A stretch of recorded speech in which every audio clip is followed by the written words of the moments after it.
ಇದು ಶತಮಾನೋತ್ಸವ ಆಚರಿಸಿಕೊಳ್ತಾ ಇರುವ ಸರ್ಕಾರಿ ಮಾದರಿಯ ಪ್ರಾಥಮಿಕ ಶಾಲೆ. ಈ ಶಾಲೆಯ 8 ಕೊಠಡಿಗಳು ಶಿಥಿಲಗೊಂಡಿದೆ. ಶಾಲಾ ಆವರಣ ಮತ್ತು ಕೊಠಡಿಗಳ ತಳದಲ್ಲಿ ನೀರು ಜಿನುಗ್ತಾ ಇದೆ. ಕಳೆದ ಹಲವು ದಿನಗಳಿಂದ ಮಳೆ ನೀರು ನಿರಂತರವಾಗಿ ಹರಿತಾ ಇದ್ದು ಕೊಠಡಿಗಳು ಅಪಾಯದ ಮಟ್ಟದಲ್ಲಿದೆ.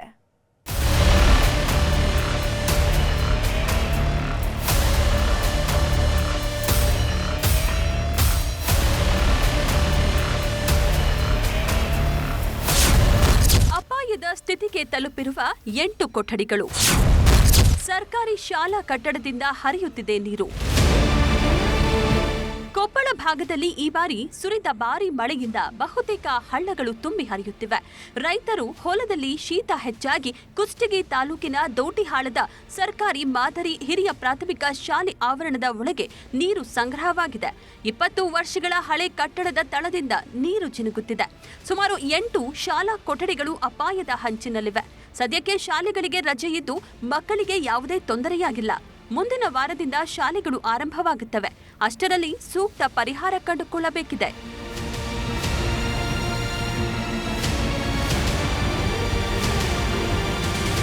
ಈ ಒಂದು ಶತಮಾನೋತ್ಸವ ಶಾಲೆ ಅನ್ನಂಗ ಈ ಒಂದು ನಮ್ಮ ಗ್ರಾಮದಲ್ಲಿ ಕಾಣ್ತಾ ಇಲ್ಲ. ಯಾಕಂದ್ರೆ ಹಲವಷ್ಟು ಬಾರಿ ಕೂಡ ಈ ಒಂದು ಎಸ್ಟಿಎಂಸಿಯರು ಮತ್ತು ಈ ಒಂದು ಸ್ಥಳೀಯ ಶಾಸಕರು ಕೂಡ ಎಲ್ಲ ರೀತಿ ಮನವಿ ಕೂಡ ಆ ಶಾಸಕರು ಕೂಡ ಮಾಡಿದ್ದಾರೆ.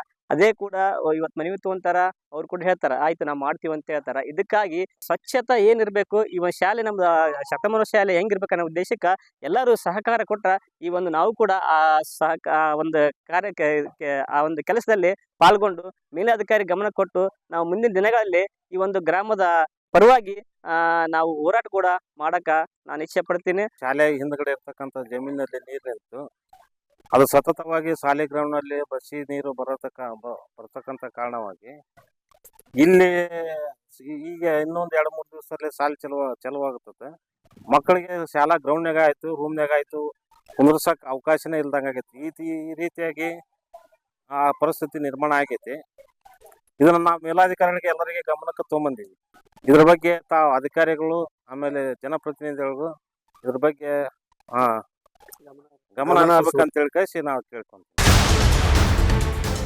ಈ ಕುರಿತು ಪ್ರಭಾರಿ ಮುಖ್ಯೋಪಾಧ್ಯಾಯ ಮಲ್ಲೇಶ ಕಿರಗಿ ಮಾತನಾಡಿ, ಶಾಲಾ ಕಟ್ಟಡದ ತಳದಲ್ಲಿ ಹಾಗೂ ಆವರಣದಲ್ಲಿ ಹಲವು ದಿನಗಳಿಂದ ನೀರು ಜಿನುಗುತ್ತಿದೆ. ಈ ಬಗ್ಗೆ ಸಂಬಂಧಪಟ್ಟ ಹಿರಿಯ ಅಧಿಕಾರಿಗಳಿಗೆ ಹಾಗೂ ಜನಪ್ರತಿನಿಧಿಗಳಿಗೆ ಮಾಹಿತಿ ನೀಡಲಾಗಿದೆ.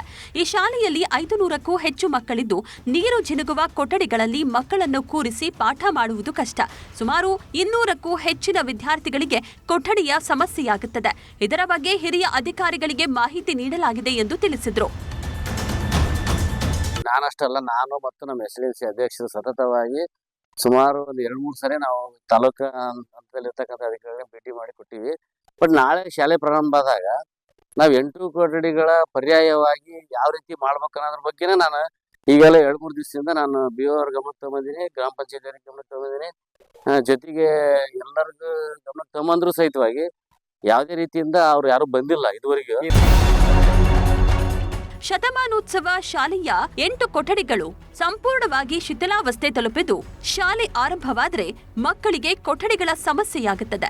ಅಷ್ಟೇ ಅಲ್ಲದೆ ದುಸ್ಥಿತಿಯಲ್ಲಿರುವ ಶಾಲಾ ಕೊಠಡಿಯಲ್ಲಿ ಮಕ್ಕಳನ್ನು ಕೂರಿಸಿ ಪಾಠ ಮಾಡಿದ್ರೂ ದುರಂತದ ಭಯ ಕಾಡುವುದು ಸಹಜ ಅಂತಾರೆ ಗ್ರಾಮಸ್ಥರು. ಶರಣಪ್ಪ ಬಾಚಲಾಪುರ, ನ್ಯೂಸ್ 18 ಕೊಪ್ಪಳ.